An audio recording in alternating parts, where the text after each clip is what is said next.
we'll identify the degree of each term and the degree of the polynomial 2x cubed minus 4 plus 5x plus 3x to the 6th. So let's just take a look at each term individually. For 2x cubed, the degree is the exponent on x, which is 3. For the term negative 4, I can think of this as negative 4 times x to the 0 power. So the degree of that term is, again, the exponent on x, which is 0.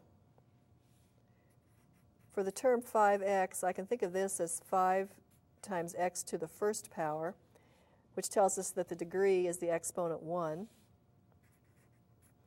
And for 3x to the 6th, the degree is the exponent on x, which is 6. So these are the degrees of the terms, 3, 0, 1, and 6. And we want also to find the degree of the polynomial, and that is the degree of the term of highest degree.